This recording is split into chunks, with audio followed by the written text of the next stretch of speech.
Assalamualaikum warahmatullahi wabarakatuh. Apa kabar semua? Jumpa lagi di channel YouTube Dosen RN bersama saya Rina Novita. Video kali ini kita akan membahas atau mereview materi keamanan sistem komputer dan informasi yang sudah kita jelaskan sebelumnya. Selamat menyaksikan.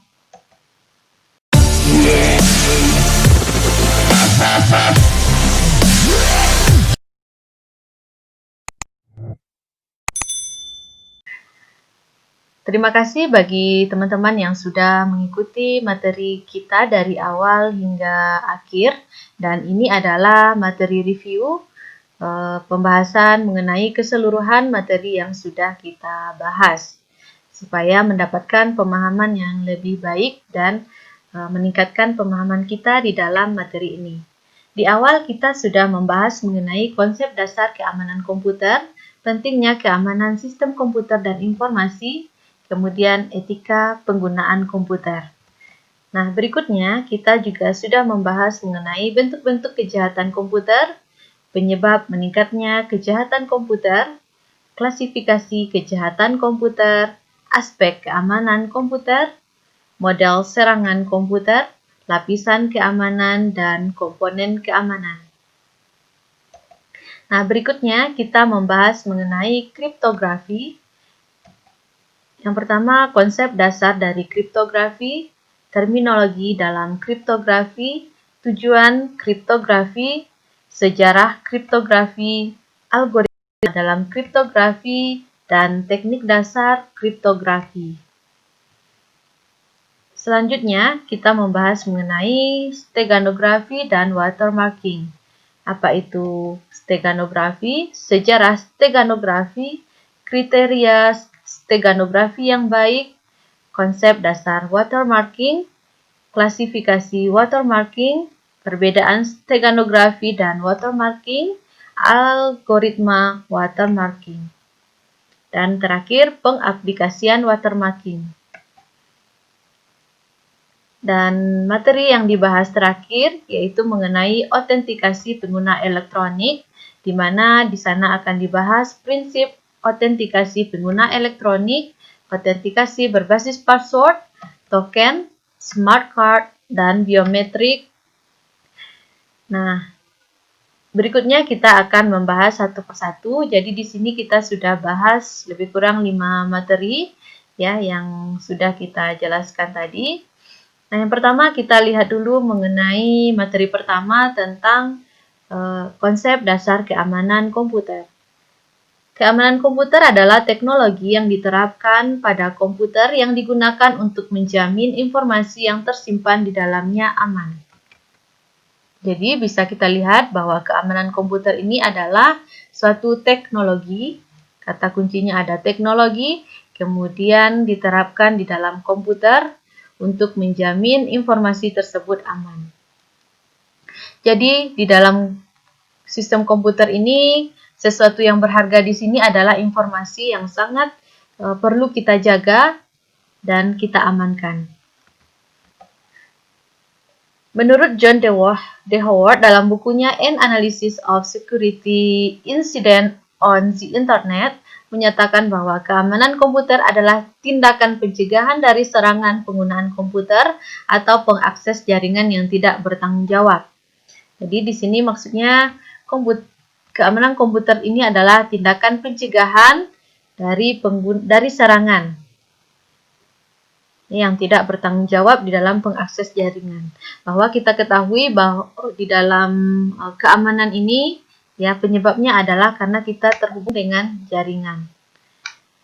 Sedangkan menurut Goldman tahun 99 dalam bukunya Computer Security menyatakan keamanan komputer adalah berhubungan dengan pencegahan diri dan deteksi terhadap tindakan pengganggu yang tidak dikenali dalam sistem komputer. Jadi lebih baik mencegah daripada pengobati. Ya, makanya di sini lebih kita tekankan kepada tindakan pencegahan dari serangan serta deteksi apabila terjadi gangguan terhadap keamanan kita. Nah, berikutnya adalah keamanan komputer ini diperlukan untuk Yang pertama adalah menghindari resiko penyusupan, mengurangi resiko ancaman, dan melindungi sistem dari kerentanan. Nah, jadi ada 3 hal kenapa pentingnya keamanan komputer ini. Yang pertama, menghindari penyusupan, ancaman, dan kerentanan dari sistem. Berikutnya kita lihat ada etika di dalam penggunaan komputer. Yang pertama, jangan mengganggu menggunakan komputer untuk membahayakan orang lain. Jangan mencampuri pekerjaan komputer orang lain, terutama ini yang berbagi pakai atau menggunakan komputer secara bersama. Yang ketiga, jangan mengintip file orang lain. Yang keempat, jangan menggunakan komputer untuk mencuri. Nah, seperti misalnya kita membobol bank ya, mengambil Rp1 untuk setiap transaksi, itu nanti dikumpulkan jadi banyak. Nah, ini kita hindari, jangan menggunakannya untuk mencuri. Yang berikutnya adalah jangan gunakan komputer untuk bersaksi dusta. Ya, meskipun kita menggunakan komputer, tetap kita harus jujur. Ya, misalnya ada orang yang bertanya lagi di mana, ya, dalam chattingan di WA web, kita jawabnya yang tidak benar. Misalnya orang udah nunggu, kita bilang udah di jalan, padahal masih tidur di rumah. Berikutnya, jangan menggunakan atau menjalin perangkat lunak yang belum kamu bayar. Nah, ini sebaiknya ya, dalam etika penggunaan komputer, itu kita harus menggunakan, jangan menggunakan yang bajakan, harus memakai yang lisensi. Yang ketujuh, jangan menggunakan sumber daya komputer orang lain tanpa otoritas. Ya, jadi kita harus ya otoritas dulu, izin dulu. Yang kedelapan, jangan mengambil hasil intelektual orang lain hanya untuk diri sendiri, tetapi berbagilah ilmu ya agar ilmu tersebut makin berkembang. Berikutnya, pikirkanlah mengenai akibat sosial dari program yang kamu tulis. Jika ini kita membuat sebuah program, pastikan akibat-akibat sosial yang muncul. Dan yang terakhir, gunakanlah komputer dengan cara yang menunjukkan tenggang rasa dan rasa penghargaan. Nah, jangan sampai kita hanya fokus di komputer tanpa mempedulikan orang-orang di sekitar kita, ya, apalagi di rumah misalnya kita tidak peduli dengan sekitar, dengan keluarga. Nah, itu harus kita hindari di dalam penggunaan komputer. Berikutnya adalah materi bentuk-bentuk kejahatan komputer. Ada penyebab meningkatnya kejahatan, klasifikasi kejahatan, aspek keamanan, model serangan, lapisan keamanan, dan yang terakhir adalah komponen keamanan. Nah, berikutnya kita akan lihat penyebab peningkatan kejahatan komputer. Yang pertama adalah karena aplikasi bisnis berbasis IT dan jaringan komputer yang meningkat. Contohnya pada online banking, e-commerce, ataupun electronic data interchange atau penggantian data secara elektronik. Berikutnya adalah karena desentralisasi server. Ya, desentralisasi server maksudnya server yang terpusat. Contohnya pada Shopee misalnya, ya, servernya itu terpusat meskipun dari berbagai shop ya, all shop. Kemudian berikutnya adalah transisi dari single vendor ke multi vendor. Biasanya satu vendornya sekarang jadi multi vendor, banyak vendor ya. Kalau kita contohkan seperti Shopee tadi, biasanya kan cuma satu shop yang menjual, tapi sekarang banyak shop ya, banyak toko online yang bergabung di sana menjadi satu. Berikutnya adalah meningkatnya kemampuan pemakai atau user, dan berikutnya kesulitan penegak hukum dan belum adanya ketentuan yang pasti. Dan yang terakhir, semakin kompleksnya sistem yang digunakan, serta semakin besarnya source code program yang digunakan. Dan itu semua adalah karena berhubungan dengan internet. Jadi inilah beberapa penyebab meningkatnya kejahatan di bidang komputer. Nah, perlu kita tekankan bahwa ini ya, kejahatan komputer ini ya melalui jaringan internet. Ada beberapa klasifikasi kejahatan komputer, ya ini juga menurut John D. Howard tahun 97, ya keamanan bisa diklasifikasikan menjadi 4. Yang pertama adalah bersifat fisik, ya fisik itu sesuatu yang nampak. Kemudian berhubungan dengan personal, yaitu orangnya ya. Dan yang ketiga adalah keamanan dari data dan teknik komunikasi. Dan yang terakhir adalah keamanan dalam operasi, dalam pengaplikasian. Jadi inilah ada 4 klasifikasi di dalam kejahatan komputer ini. Baik itu fisik, ya orangnya, kemudian personal, communication, dan operation.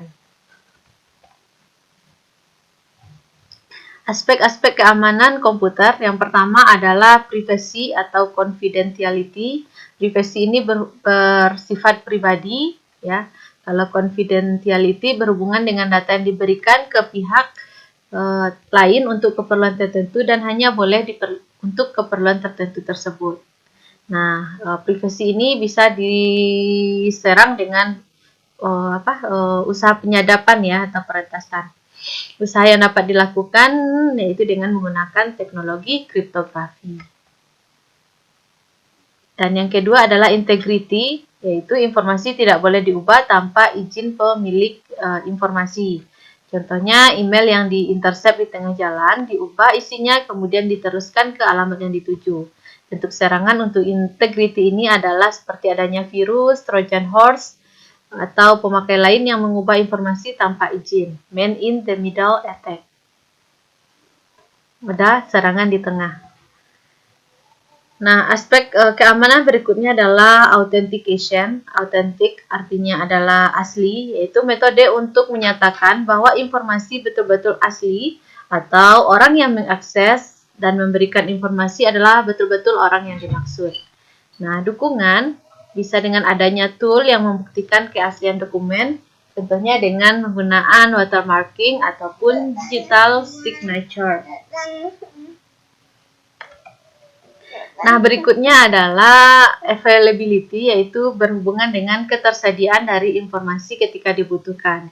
Ini serangan yang biasa dilakukan bisa berupa DOS, denial of service, di mana server dikirimi permintaan yang bertubi-tubi, ya sehingga membuat server ini menjadi lambat kinerjanya, ya hang ataupun crash, dan membuat memori menjadi full. Dan berikutnya adalah berupa mail bomb, ya bom email yang dikirim secara bertubi-tubi sehingga menyulitkan ketika kita mau mengakses email tersebut.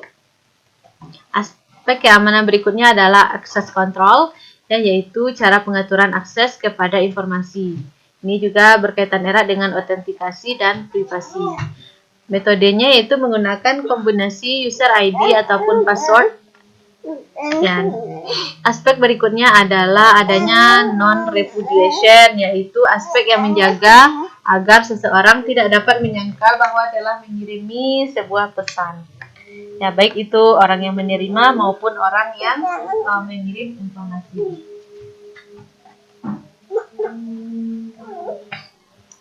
Baik, berikutnya adalah bentuk-bentuk serangan. Ya, ada 4 jenis serangan. Yang pertama adalah interception.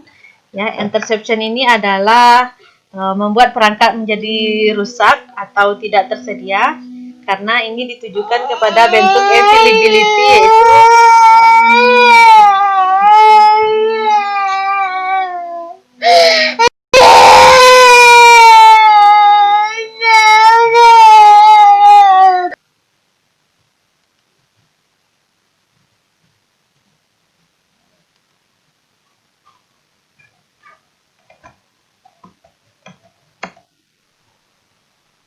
contoh dari serangan interruption ini adalah denial of service. Kemudian adalah bentuk serangan kedua interception, yaitu pihak yang tidak berwenang berhasil mengakses aset ataupun informasi. Contoh serangan ini adalah penyadapan atau right typing.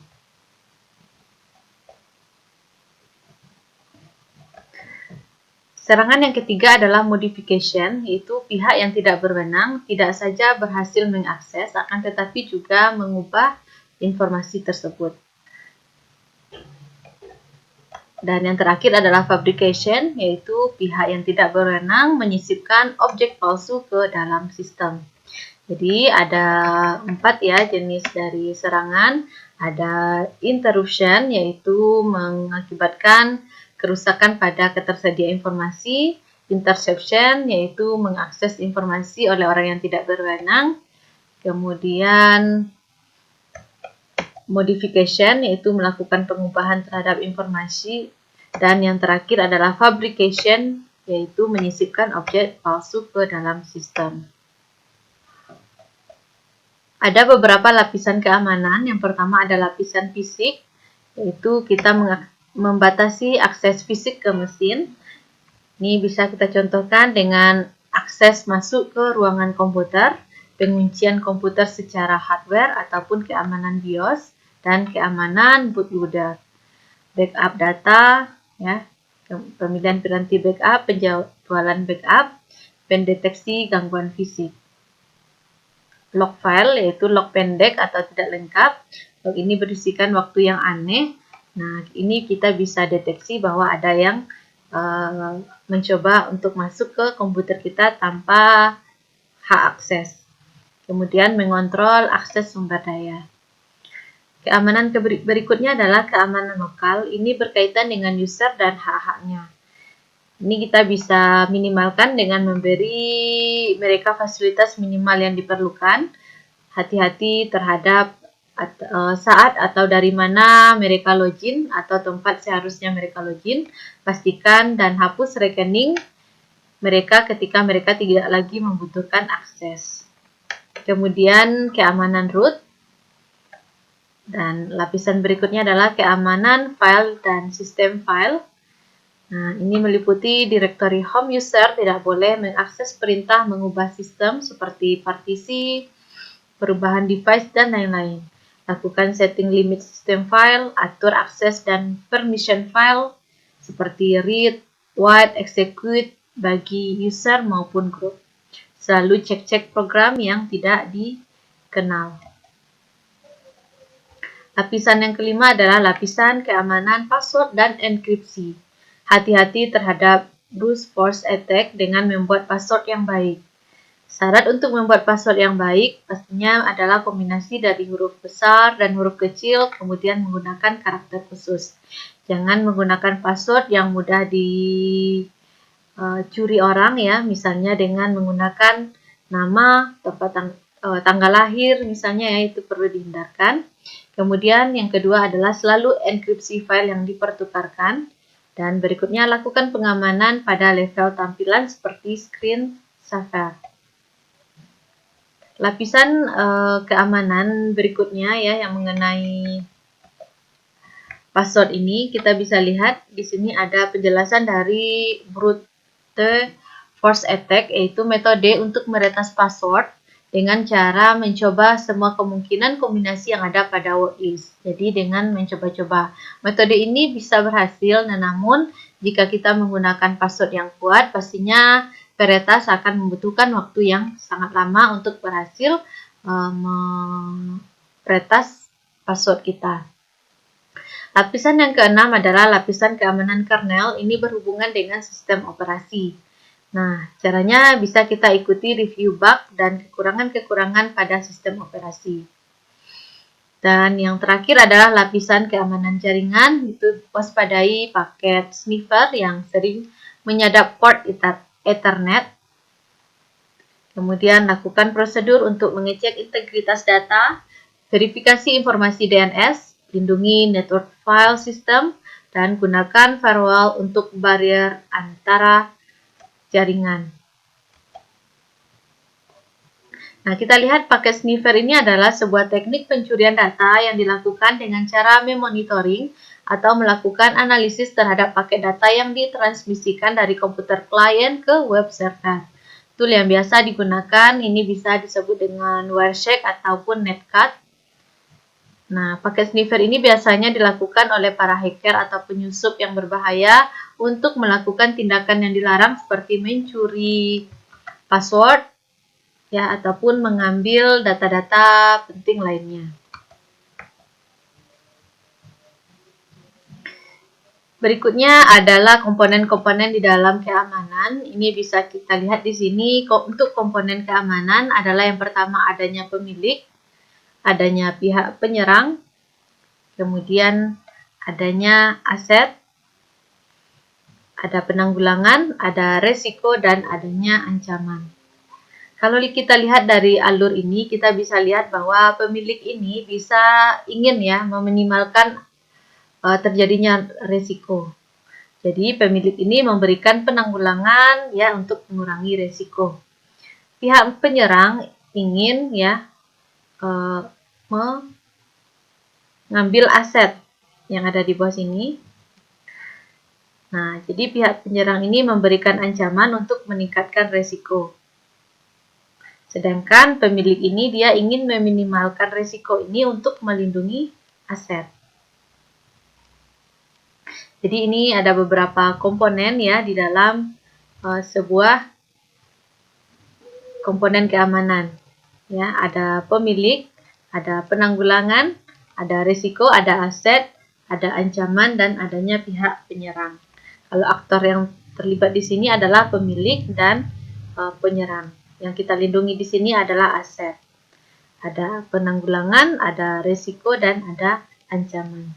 Inilah ada 6 komponen yang terdapat di dalam keamanan. Nah, berikutnya adalah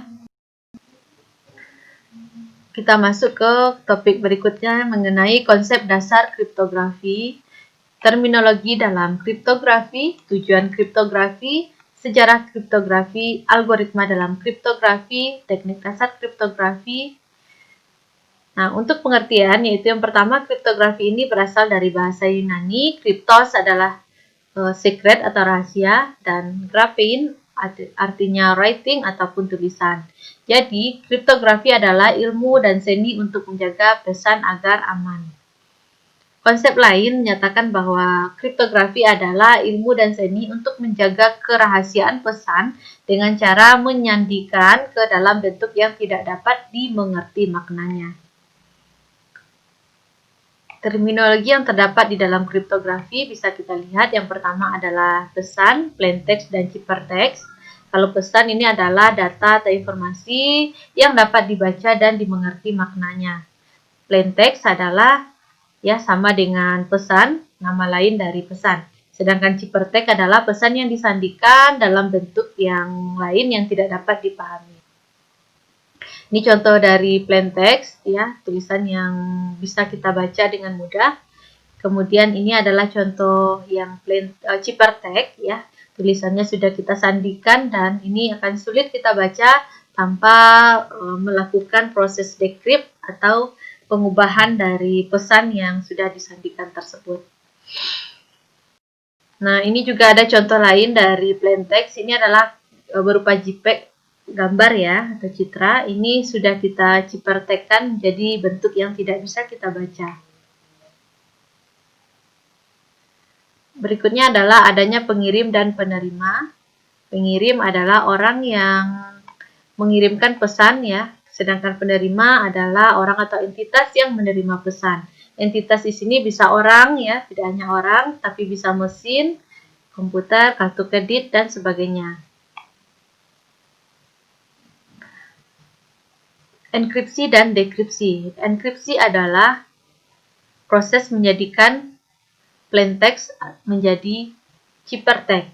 Sedangkan dekripsi adalah proses mengembalikan ciphertext menjadi plaintext semula. Ini contoh dari enkripsi. Data ya, yang awalnya datanya adalah data yang mudah dibaca tetapi sudah dienkripsikan menjadi data atau data yang tersandikan.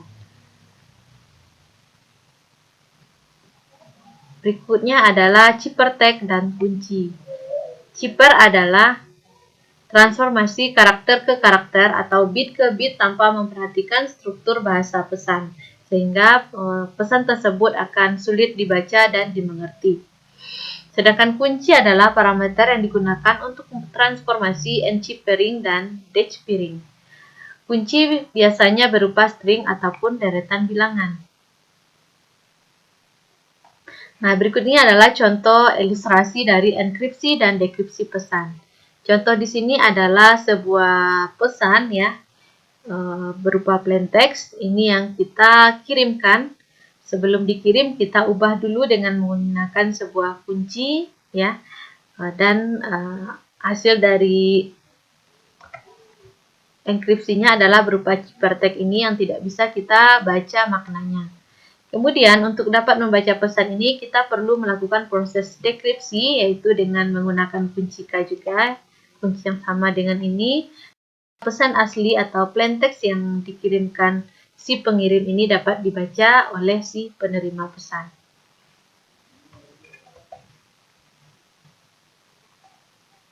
Yang kelima adalah sistem kriptografi. Adalah kumpulan yang terdiri dari algoritma kriptografi, semua plain text dan ciphertext yang mungkin dan kunci. Berikutnya ada penyadap, yaitu orang yang mencoba menangkap pesan selama ditransmisikan. Tujuan penyadap adalah mendapatkan informasi sebanyak-banyaknya mengenai sistem kriptografi untuk berkomunikasi dengan maksud untuk memecahkan ciphertext. Nah, kriptanalisis dan kriptologi. Kriptanalisis adalah ilmu dan seni untuk memecahkan ciphertext menjadi plain text tanpa mengetahui kunci yang digunakan. Pelakunya disebut kriptanalis. Kriptologi adalah studi mengenai kriptografi dan kriptanalisis. Berikutnya adalah tujuan dari kriptografi. Yang pertama adalah menjaga kerahasiaan atau confidentiality, untuk menjaga pesan agar pesan tersebut tidak dapat diakses oleh orang-orang yang tidak berhak untuk mengakses pesan tersebut.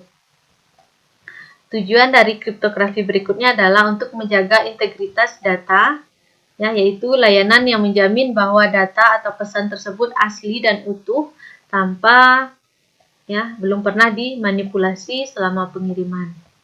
Berikutnya adalah tujuan kriptografi, autentikasi atau authentication, yaitu layanan yang berhubungan dengan identifikasi kebenaran pihak-pihak yang berkomunikasi atau sumber pesan.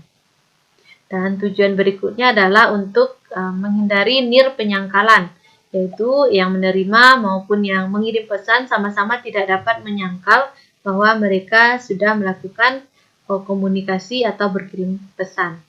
Ini adalah 4 tujuan di dalam kriptografi. Yang pertama, menjaga kerahasiaan, kemudian melindungi integritas data, dan menunjukkan autentikasi dan menghindari nir penyangkalan. Sejarah kriptografi ini sudah mulai dikenal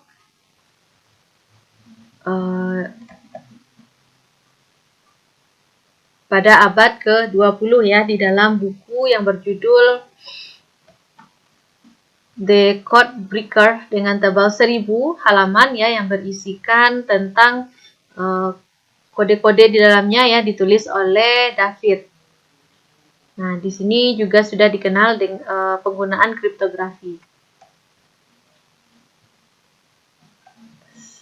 Berdasarkan sejarah bahwa kriptografi ini terbagi menjadi dua, ada kriptografi klasik dan kriptografi modern. Namun nanti berdasarkan kunci ya, kriptografi ini bisa kita bedakan dengan kunci simetri atau kunci publik maupun fungsi hash. Nah, untuk algoritma kriptografi klasik ini bisa menggunakan transposisi, yaitu dengan mengubah susunan huruf-huruf, ataupun dengan metode substitusi, yaitu mengganti setiap huruf atau kelompok huruf dengan sebuah huruf atau kelompok huruf lainnya. Sejarah dari kriptografi ini sudah dimulai oleh tentara Sparta di Yunani pada permulaan tahun 400 sebelum Masehi. Mereka menggunakan alat yang bernama sitel. Ya, sedangkan algoritma substitusi yang paling awal dan paling sederhana adalah Caesar Cipher.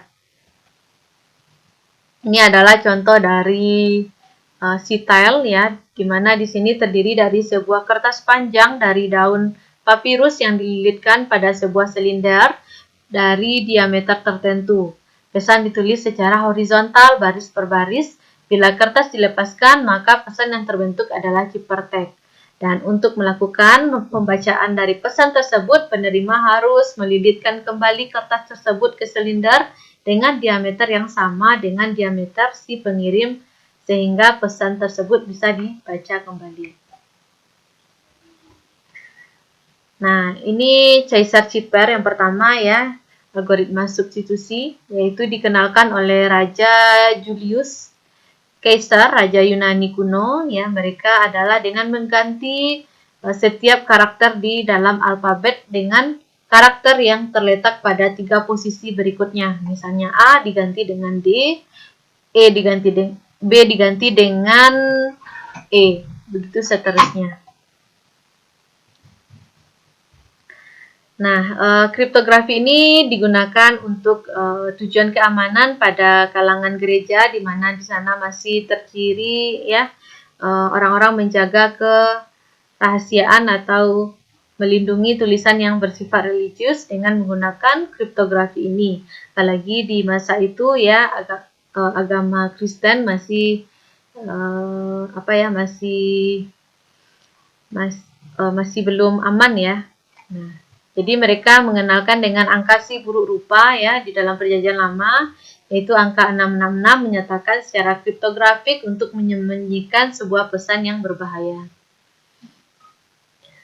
Kriptografi di India juga digunakan oleh kalangan lovers atau pecinta ya. Jadi mereka berkirim surat ya tanpa diketahui oleh orang lain maksud dari isi surat mereka.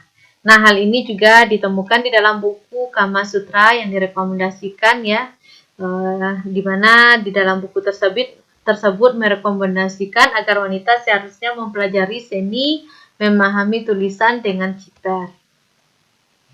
Sejarah kriptografi di Skotlandia yaitu di abad 17, di mana Ratu Skotlandia Queen Mary dipancung setelah surat rahasianya dari balik penjara itu berhasil dipecahkan, di mana surat tersebut ya adalah rencana membunuh Ratu Elizabeth I.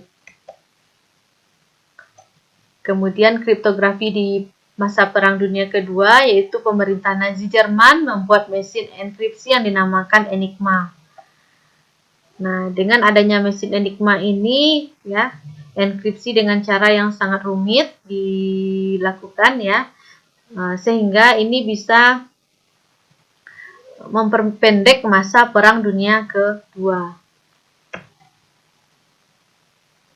Kalau berikutnya ada kriptografi modern, ini sudah menggunakan alat yang computerized ya, dengan tadi sudah ditemukan Enigma, berikutnya kemudian terus dikembangkan ya. Contoh-contoh dari kriptografi modern ini berupa DES, Data Encryption Standard, RSA ya.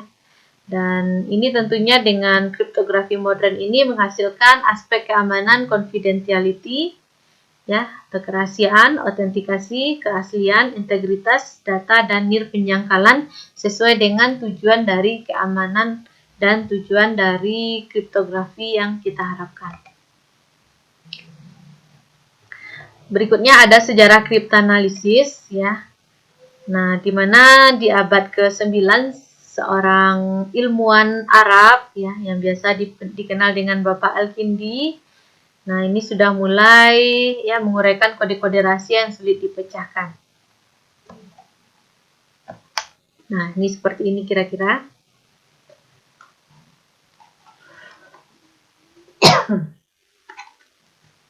Bapak Al-Kindi ini memperkenalkan teknik analisis frekuensi, yaitu teknik untuk memecahkan ciphertext berdasarkan frekuensi kemunculan.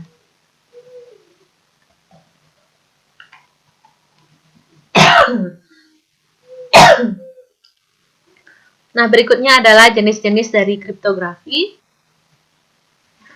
Nah, jenis-jenis kriptografi seperti dijelaskan tadi ya, ada berdasarkan sejarah dan ada berdasarkan kunci. Berdasarkan sejarah, kriptografi ini dibagi menjadi dua, ada klasik dan ada modern. Kalau klasik ini masih menggunakan kertas dan pena atau pensil ya. Kemudian kalau modern ini dia sudah menggunakan komputer.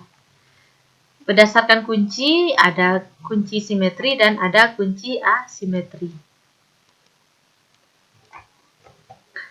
Nah, berikutnya kita lihat algoritma di dalam kriptografi. Ada algoritma kriptografi kunci simetri, algoritma kriptografi kunci publik, dan fungsi hash. Nah, yang pertama kita lihat kriptografi kunci simetri, di mana kunci enkripsi dan kunci deskripsinya adalah sama. Contohnya seperti ini ya, ketika kita mengirimkan pesan, ini adalah kunci yang sama antara penerima dan pengirim untuk memecahkan ciphertext ini. Yang biasa menggunakan atau contoh dari algoritma kunci simetri ini adalah DES, Low-Fish, Two-Fish, Triple DES, IDEA, Serpent, dan AES. Kemudian ada RC5 dan RC4 serta banyak lagi yang lainnya. Nah, berikutnya adalah kriptografi kunci publik, di mana kunci enkripsi tidak sama dengan kunci dekripsi. Kunci enkripsi bersifat publik, umum, sedangkan kunci untuk dekripsinya adalah bersifat rahasia. Contohnya adalah RSA, Elgamal, Rabin, DSA, dan lain-lain. Ini contohnya adalah plaintext atau kita simbolkan dengan P. Ya, di sini kita encrypt dengan menggunakan kunci publik. Kemudian plaintext sudah berubah menjadi ciphertext. Untuk melakukan dekripsi kita butuh sebuah kunci privat. Ya, kuncinya beda ya antara kunci publik, kunci enkripsi dan kunci dekripsi. Ini bersifat privat. Sehingga pesan yang sudah kita ciphertext-kan tadi bisa diubah kembali menjadi plaintext. Oh, ini contohnya ya. Ini si antara Alice dan Bob sedang bertransaksi atau melakukan pertukaran pesan. Alice mengirimkan sebuah pesan ini ya. Kemudian sudah diubah menjadi ciphertext, dan untuk si Bob membuka pesan tersebut melakukan proses dekripsi dengan menggunakan kunci privat. Sehingga pesan tersebut sudah berhasil dibuka kembali sesuai dengan pesan aslinya. Berikutnya adalah fungsi hash, algoritma dari kriptografi berikutnya. Fungsi hash ini adalah mengkompresi pesan menjadi ukuran sangat kecil dan fix, sensitif terhadap manipulasi sekecil apapun. Nah, ini contohnya ya. Nah, contoh dari fungsi hash ini bisa menggunakan MD5. Ini pesannya dan sudah diubah jadi seperti ini. Ukurannya jadi kecil dan sulit untuk dipecahkan. Ada beberapa teknik di dalam kriptografi klasik ini. Yang pertama adalah substitusi, blocking, permutasi, ekspansi, dan pemampatan. Yang pertama kita lihat algoritma teknik substitusi. Untuk substitusi di sini yaitu dengan mengganti ya karakter huruf ataupun kelompok huruf ya. Ada 3 macam tekniknya. Yang pertama ada tabel substitusi, ada Caesar-Cipher, dan ada Roth 13. Kita lihat yang pertama adalah tabel substitusi. Langkah pertama adalah membuat suatu tabel substitusi. Tabel substitusi dapat dibuat sesuka hati dengan catatan bahwa penerima pesan memiliki tabel yang sama untuk melakukan dekripsi pesan. Tabel yang dibuat secara acak akan mempersulit ya dalam pemecahan pesan oleh orang yang tidak berhak. Jadi buatlah tabel yang lebih rumit, lebih sulit, dan ini sifatnya tidak ada aturan, sesuka hati saja. Ini contohnya kita mau membuat sebuah mengirimkan pesan ya. Ini tabel substitusi yang sudah dibuat. Ini tidak beraturan ya. Seperti ini. Jadi untuk contoh sistem ini kita pesan yang kita kirim adalah untuk S-nya kita gunakan 7, I-nya adalah P 7 ya. P-nya kita lihat tabel substitusinya adalah C, Q-nya Q, dan M-nya adalah Y. Nah, jadi seperti itu untuk selanjutnya. Kemudian adalah Caesar-Cipher, seperti yang sudah dijelaskan tadi, bahwa metode Caesar-Cipher ini ditemukan oleh Raja Yunani kuno ya, yaitu bernama Julius Caesar, di mana di sini dia mengubah ya atau menggantikan 3 posisi di dalam urutan alfabet. Misalnya A digantikan dengan D, B digantikan dengan E, C digantikan dengan F, D digantikan dengan G, begitu seterusnya. Sehingga Z ini digantikan dengan C. Nah, ini contohnya ya, saya lagi belajar kriptografi. Ini bisa kita lihat berdasarkan dari tabel yang sudah kita siapkan di atas. S-nya adalah V, A-nya adalah D, Y-nya adalah B, kemudian A-nya adalah D. Nah, untuk kriptografi dengan klasik ini ya, sangat berpengaruh terhadap jumlah banyaknya huruf yang sama. Jadi kalau terlalu banyak huruf yang sama di sini akan memudahkan para penyadap ya atau orang yang mencoba melakukan ini pengubahan ini secara tidak sah ya. Ini akan memudahkan para hacker untuk melakukan atau mencuri pesan tersebut. Jadi sebaiknya hindari terlalu banyak huruf yang sama. Kemudian ada rot 13. Ini rot 13 adalah mengganti dengan huruf yang letaknya 13 posisi darinya. N digantikan dengan A digantikan dengan N ya, B digantikan dengan O, begitu seterusnya. Ini kalau kita lihat tabelnya, A digantikan N, B digantikan O, C digantikan P, dan begitu seterusnya. Untuk melakukan pengubahannya, ya kita tinggal mencocokkan dengan tabel yang sudah kita siapkan ini. Ya, saya S-nya diganti dengan F, A-nya digantikan dengan N, Y-nya digantikan dengan L, dan A-nya digantikan dengan N. Begitu seterusnya. Ini rot 13. Jadi ada 3 untuk substitusi. Yang pertama menggunakan tabel. Ini kita buat tabelnya sesuka hati dengan catatan si pengirim dan si penerima memiliki tabel yang sama. Kemudian yang kedua adalah dengan menggunakan caesar ciper. Ini dengan menambah 3 posisi setelahnya. Jadi A menjadi D, B menjadi E, dan seterusnya. Dan yang terakhir ini rot 13 yaitu dengan menambahkan 13 posisi setelahnya. A digantikan dengan N, B diganti dengan O, C diganti dengan P, dan seterusnya. Berikutnya adalah blocking. Teknik blocking ini adalah membagi plaintext menjadi blok-blok yang terdiri dari beberapa karakter yang kemudian dienkripsi secara independen. Teknik blocking ini adalah caranya pilih jumlah lajur dan kolom untuk penulisan pesan.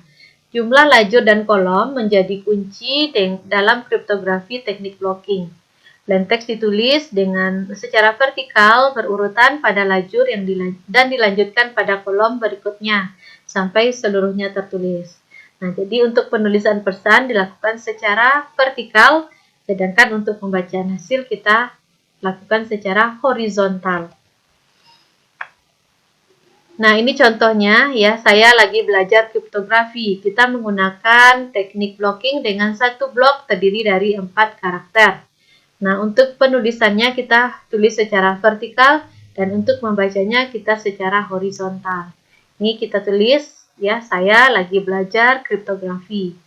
Oke, untuk menentukan berapa jumlah blok yang dibutuhkan, caranya adalah kita hitung jumlah plaintext ini seluruhnya termasuk dengan spasi, kemudian kita bagi berapa karakter yang kita harapkan.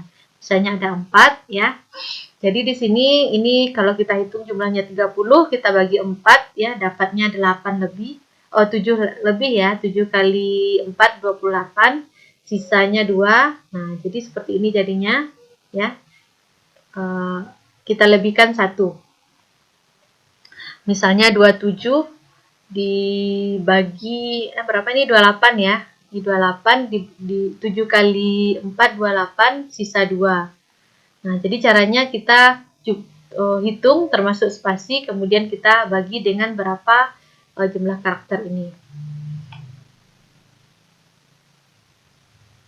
Berikutnya metode ketiga, permutasi, di mana teknik permutasi menerapkan metode transposisi, yaitu memindahkan atau merotasi karakter dengan aturan tertentu. Nah, pada teknik permutasi ini, karakter berada pada posisi yang tetap, tetapi identitasnya yang diacak. Sedangkan pada teknik Oke, ini pada teknik substitusi dia tetap tetapi identitasnya diacak. Sementara ya pada permutasi ini identitas tetap namun posisinya yang diacak. Ini perbedaan antara substitusi dengan permutasi. Sebelum dilakukan permutasi, umumnya plain text terlebih dahulu dibagi menjadi blok-blok dengan panjang yang sama. Nah, ini adalah aturan dari teknik permutasi. 1 diganti dengan 6, 6 diganti 1, 2 turun, ya tetap, 5-nya tetap, kemudian 3 dan 4-nya dibalik. 3 ke 4, 4 ke 3. Ini adalah ya aturan di dalam permutasi. Nah, satu pertanyaan, kenapa ini seperti ini ya? Kenapa ini juga tidak dibalik ya? 2 dan 5 tidak dibalik. Jawabannya adalah kalau ini dibalik, jadi susunan hurufnya nanti berarti kita tinggal balik aja berarti ya 6, 5, 4, 3, 2, 1. Nah, itu alasan kenapa 2 dan 5 ini logikanya tidak ikut dibalik. Jadi untuk seterusnya juga seperti itu, misalnya ada sisa 4 ya. 4 di belakangnya seperti ini 5 ya. Kalau misalnya ada 4 yang kita gantikan misalnya 1, 4, 3, 2 kita ganti juga. Jadi susunannya itu urut dari belakang jadinya ya. 4, 3, 2, 1. Nah, mestinya cuma ini aja ya, 1 dan 4. Kemudian 2 tetap, 3 tetap. Jadi susunannya adalah 4, 2, 3, 1. Ini kan tidak urut ya, tidak urut lagi. Nah, ini adalah contoh dari teknik permutasi. Caranya dengan menggunakan tabel yang tadi, kita balik. 6 diganti dengan 1, 1 digantikan dengan 6, ya 2 tetap, 5 tetap, 4 diganti dengan 3, 3 digantikan dengan 4. Ini untuk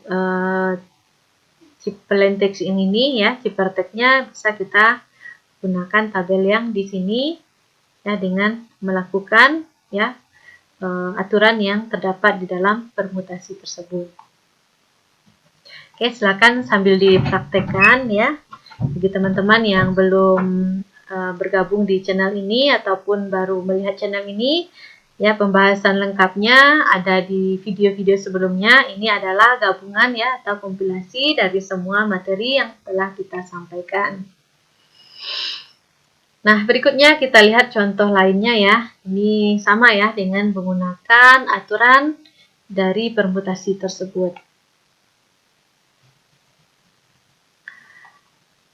Metode yang keempat adalah ekspansi, yaitu metode sederhana untuk mengacak pesan dengan cara memelarkan pesan dengan menggunakan aturan tertentu.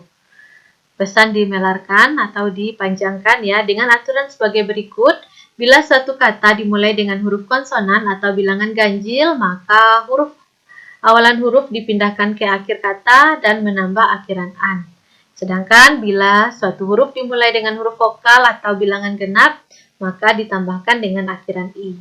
Oke, ini harus kita tekankan ya di sini bahwa huruf konsonan atau bilangan ganjil. Ya, jadi beda ya antara huruf konsonan dan bilangan ganjil. Bukan huruf konsonan yang kita ubah konversikan dia, misalnya A kita jadikan 1, B 2, kemudian kita hitung jumlahnya, atau kita lihat awalannya misalnya A itu angkanya 1, itu ganjil. Nah, bukan seperti itu maksudnya ya. Ini beda ya, huruf konsonan selain A, I, U, E, O, dan bilangan atau huruf vokal ini ya A, I, U, E, O. Kemudian bilangan ganjil tetap bilangan ganjil, dan bilangan genap tetap bilangan genap. Bukan dilakukan pengubahan dari huruf ini dalam bentuk bilangan. Bukan seperti itu ya. Nah, contohnya di sini adalah 5 teknik dasar kriptografi. Karena ini adalah 5, ini bilangan ganjil, kita tambah an ya.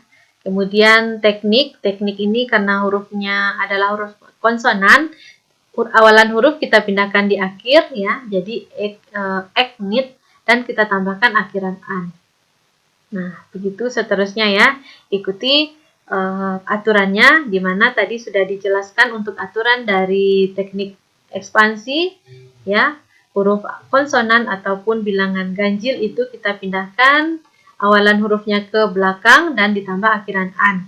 Sedangkan untuk huruf vokal kita tinggal menambahkan i. Begitu juga untuk bilangan genap kita tambahkan i. Ingat ya, tidak dilakukan konversi terhadap huruf.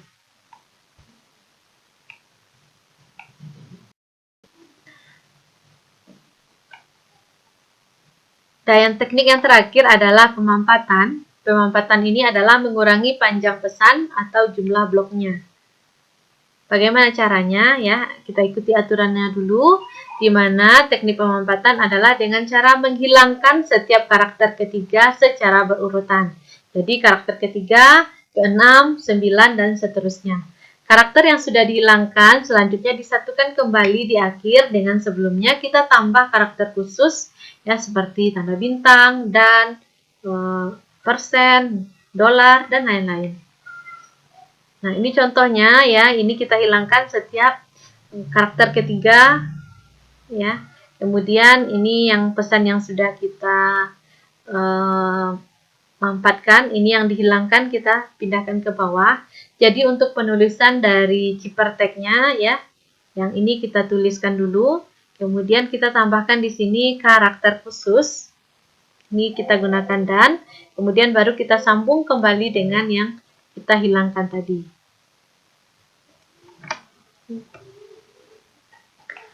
Nah, berikutnya, ini contoh lainnya ya, teknik pemampatan tadi. Ini bisa tinggal kita cobakan tadi dengan menghilangkan yang setiap karakter ketiga, kemudian bisa kita sambung kembali dengan menambahkan karakter khusus. Kita tinggalkan kriptografi, kita lanjut ke steganografi. Baik, bagi teman-teman yang baru bergabung, jangan lupa klik tombol subscribe dan hidupkan loncengnya. Nah, berikutnya adalah konsep dasar steganografi, sejarah steganografi, kriteria steganografi yang baik.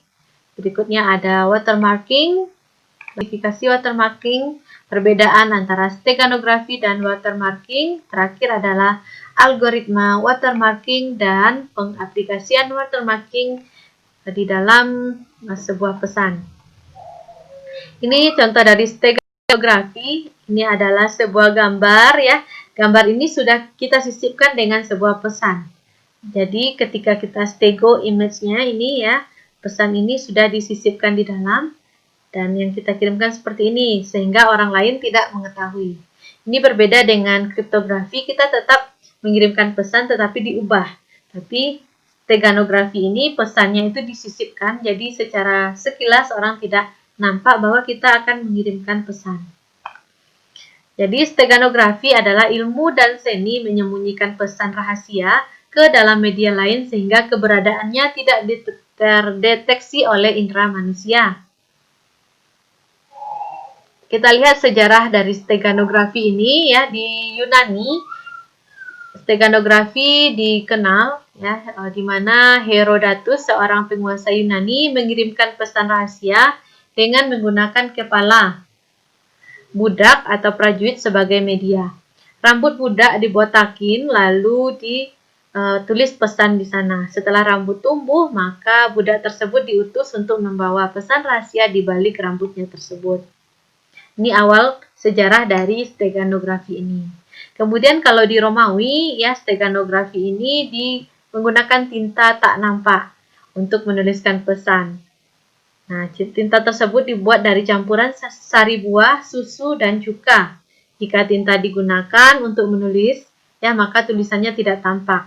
Untuk membaca pesan, maka tulisan tersebut dipanaskan dulu di atas api sehingga baru bisa terbaca pesan tersebut. Nah, ini sejarah dari steganografi. Oke, kriteria dari steganografi yang baik ini ada 3 unsur ya. Yang pertama adalah fidelity, yaitu mutu cita penampung tidak jauh berubah ya. Jadi antara pesan yang sudah distego dengan yang asli itu tidak jauh berubah. Kemudian robustness, yaitu data yang disembunyikan harus bertahan terhadap perubahan, baik itu kita memperbesar ya, memperkecil, mengkompres, jadi pesannya tetap terjaga tahan ya. Kemudian recovery yaitu data yang disembunyikan harus dapat diungkapkan kembali. Dan yang berikutnya adalah watermarking. Oke, watermarking ini apa? Watermarking adalah penyisipan informasi yang mengacu pada kepemilikan dengan tujuan untuk melindungi kepemilikan, copyright, ataupun keaslian konten. Watermark dapat kita sisipkan pada teks, gambar, logo, audio, data biner, ataupun barisan bilangan. Kelebihan dengan menggunakan watermarking ini adalah watermark dapat disisipkan ke dalam citra digital dan terintegrasi di dalam citra digital. Penyisipan watermark tidak merusak kualitas gambar atau citra. Citra yang diberi watermark akan terlihat seperti asli. Kemudian kelebihannya, setiap pengadaan atau copy data multimedia akan membawa watermark di dalamnya. Dan yang terakhir, watermark tidak dapat dihapus ataupun dibuang. Dan watermark dapat dideteksi atau diekstrak kembali sebagai bukti kepemilikan atau copyright atau di teks terhadap perubahan. Nah, ini contoh ya, ini watermark yang konvensional ya.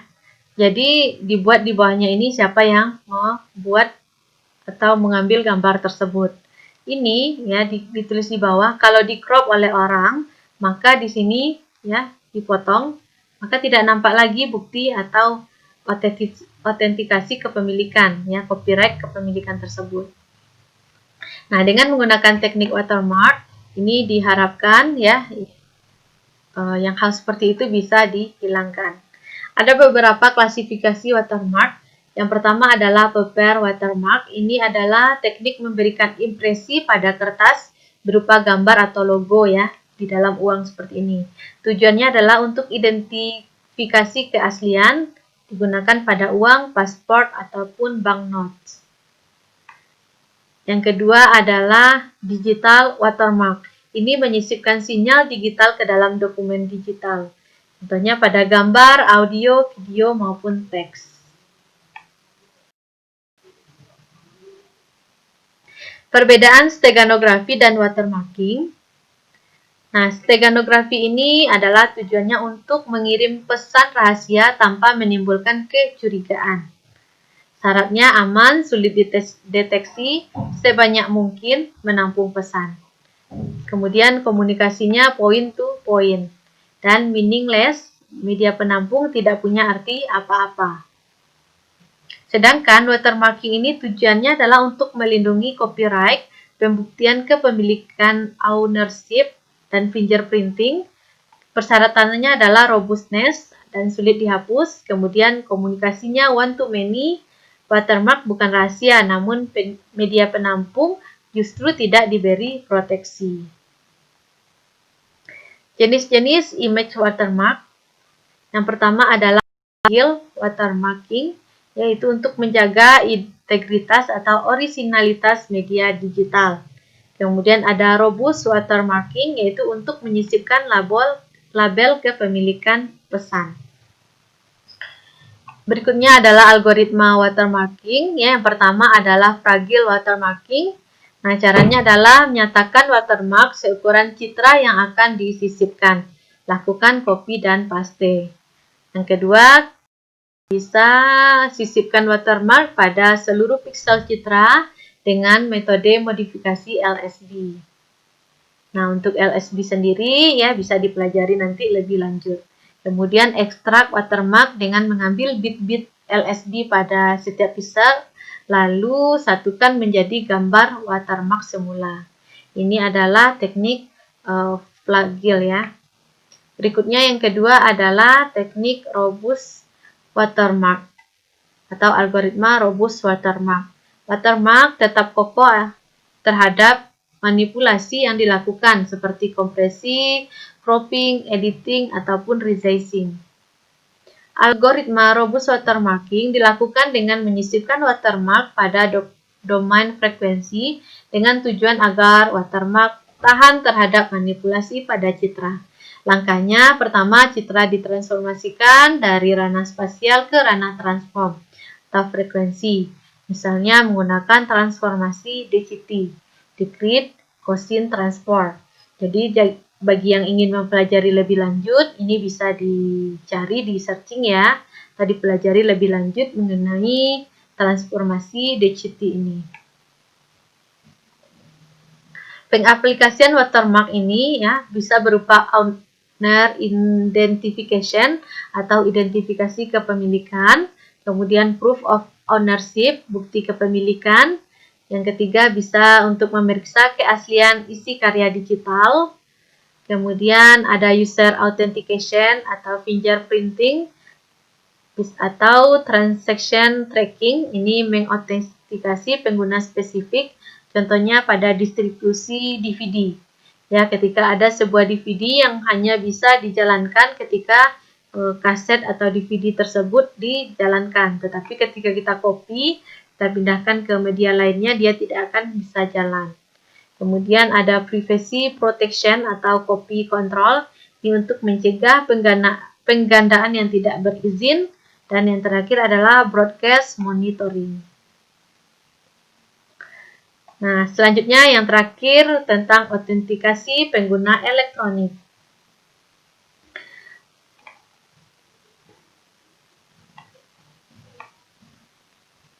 Di sini akan dibahas prinsip autentikasi pengguna elektronik, autentikasi berbasis password, token, smart card, biometrik. Yang pertama kita lihat dulu untuk autentikasi ini adalah suatu cara untuk mengenali identitas digital pemakai atau user, komputer atau bahkan program komputer melalui permintaan untuk melakukan login. Definisi lain dari autentikasi ini adalah proses penentuan identitas dari mesin atau manusia untuk tingkat kebutuhan jaminan. Ada beberapa cara untuk autentikasi. Yang pertama adalah sesuatu yang Anda tahu atau rahasia. Ini misalnya password, ya, PIN. Kemudian sesuatu yang Anda miliki. Misalnya kita miliki smart card atau credit card. Dan yang berikutnya adalah sesuatu seperti, ini lebih ke biometrik, ya, fitur unik biologi. Nah, cara terbaik untuk autentikasi ini adalah setiap bentuk autentikasi memiliki tingkat keamanan yang berbeda, karakteristik kemudahan pengguna yang berbeda, biaya yang berbeda untuk mendapatkannya, dan biaya yang berbeda untuk mengelola, serta memiliki perbedaan pada tingkat kenyamanan. Tergantung dari kebutuhan, ya, kita memilih autentikasi yang sesuai. Yang pertama kita lihat teknik autentikasi, ya, berbasis password. Ini berupa sesuatu yang kita tahu. Kemudian token, ini adalah sesuatu yang Anda miliki. Token ini disebut juga password generator. Kemudian ada smart card, sesuatu yang Anda miliki juga. Dan biometrik adalah sesuatu yang Anda tahu.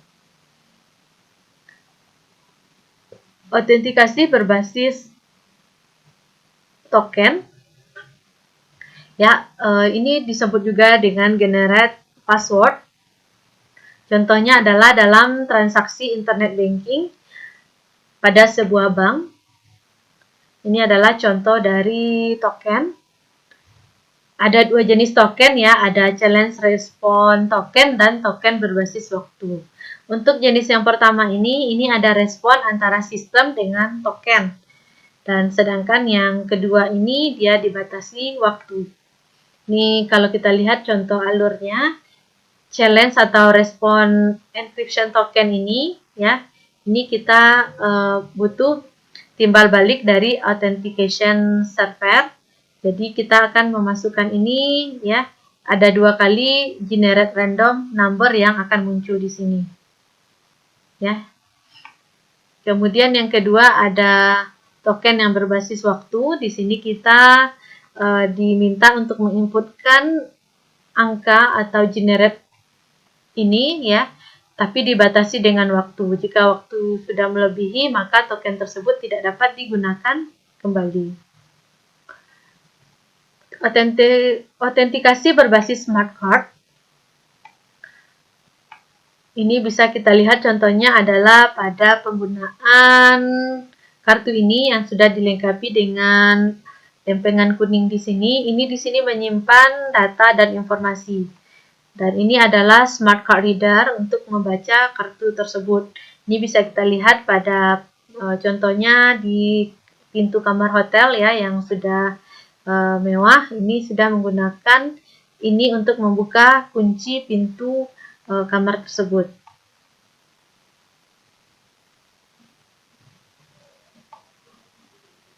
Smart card dapat digunakan untuk autentikasi berdasarkan sesuatu yang Anda miliki. Contohnya adalah kartu kredit, ATM. Smart card memiliki data prosesor yang kecil tetapi dapat menerima data. Proses ini menggunakan program penyimpanan di dalam memori, kemudian hasil dipancarkan keluar melalui port komunikasi.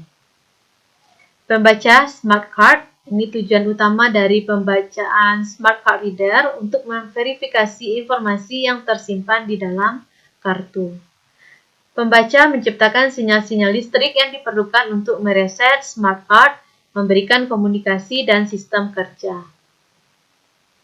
Klasifikasi dari smart card ini, ya, yang pertama ada isi, storage kartu, ada PIN, memori, EEPROM yang diperlukan untuk tarik tunai. Kemudian ada menggunakan autentikasi dua faktor. Yang pertama faktor di kartu fisik, misalnya di ATM kita butuh tanda tangan ya di belakangnya. Kemudian kita masukkan kartu, kita akan masukkan PIN lagi. Di sini menggunakan autentikasi dua faktor. Autentikasi berbasis biometrik ini adalah ya ilmu yang menganalisa karakteristik fisik atau perilaku khusus untuk setiap individu agar dapat mengautentikasi identitas mereka. Ini contohnya adalah biometrik menggunakan retina mata. Karena retina mata setiap orang berbeda, maka ini bisa kita nyatakan autentikasi seseorang. Biometrik memungkinkan seseorang untuk mengautentikasi dan mengidentifikasi berdasarkan serangkaian data yang unik dan spesifik yang dapat dikenali dan diverifikasi. Ini bisa berupa sidik jari, gambar wajah, iris mata, ataupun pengenalan suara. Autentikasi biometrik, apakah Anda benar Bapak X dan Ibu atau Ibu X? Ini merupakan proses autentikasi ya untuk membandingkan data karakteristik seseorang ke template biometrik orang tersebut untuk menentukan kemiripan. Data yang disimpan kemudian dibandingkan dengan data biometrik seseorang yang akan diautentikasi. Hal ini kemudian dapat dilihat sebagai proses verifikasi identitas. Identifikasi biometrik yaitu dengan metode siapa Anda. Merupakan proses dalam menentukan identitas seseorang. Jadi ketika kita sudah melakukan perekaman, ketika kita melakukan misalnya contohnya fingerprint, data kita ya akan diidentifikasi dengan data yang sudah kita rekam tersebut, maka dia akan menunjukkan bahwa ini adalah Anda, ya terima kasih, seperti itu. Maka data kita akan otomatis tampil. Tujuannya adalah untuk menangkap data biometrik seseorang, bisa berupa wajah, rekaman suara, ataupun gambar sidik jari mereka. Data ini kemudian dibandingkan dengan beberapa data biometrik dari beberapa orang yang disimpan di dalam database. Kelompok biometrik ini ada beberapa, contohnya adalah kimia, bisa kita lihat di DNA. Kemudian ada biometrik visual, contohnya iris, wajah jari ya, atau gambar jari, dan retina. Kemudian biometrik perilaku, tanda tangan ataupun cara berjalan seseorang. Biometrik penciuman, ini analisa terhadap bau. Biometri auditori, ini adalah pengenalan suara. Sejarah awal biometrik dimulai pada abad kedua sebelum Masehi, di mana Kaisar Tiongkok bernama Xin telah mengautentikasi segel tertentu dengan sidik jari. Berikutnya juga pada abad ke-19, Bertillon mengambil langkah pertama dalam kebijakan ilmiah. Dia menggunakan pengukuran yang diambil dari karakteristik anatomi tertentu untuk mengidentifikasi penjahat yang kembali. Teknik ini terbukti berhasil meskipun tanpa menawarkan jaminan reliabilitas yang nyata. Nah, untuk penutup ya ada beberapa perbandingan metode autentikasi. Yang pertama adalah something you know. Contohnya adalah password, passphrase, dan PIN. Keuntungannya ini adalah mudah dan ini juga tidak terlalu mahal. Tetapi kerugiannya ini ya mudah untuk dimasuki atau diserang. Kemudian something you have, sesuatu yang kamu punya, contohnya adalah token, memory card, ataupun smart card. Keuntungannya adalah sulit untuk diserang, sedangkan kerugiannya adalah ini bisa hilang ya, karena dia berupa benda. Kemudian something you are, sesuatu tentang kamu, contohnya adalah suara, biometrik ya, ataupun nanti eyes, retina ya. Keuntungannya ini adalah portable karena melekat pada diri seseorang. Tapi kerugiannya adalah ini nanti kalau terjadi kecelakaan atau perubahan, ini akan sulit untuk dikenali kembali. Baik, sekian dulu untuk kali ini. Materi lengkap mengenai pembelajaran kita yang sudah kita pelajari dari awal mengenai keamanan sistem komputer dan informasi. Semoga ini bisa bermanfaat bagi teman-teman yang sedang mereview atau mempelajari ulang materi ini. Ya, jika ada pertanyaan, saran, dan komentar, silakan ditulis di kolom komentar. Terima kasih sudah menyaksikan video ini sampai habis. Semoga bermanfaat. Assalamualaikum warahmatullahi wabarakatuh.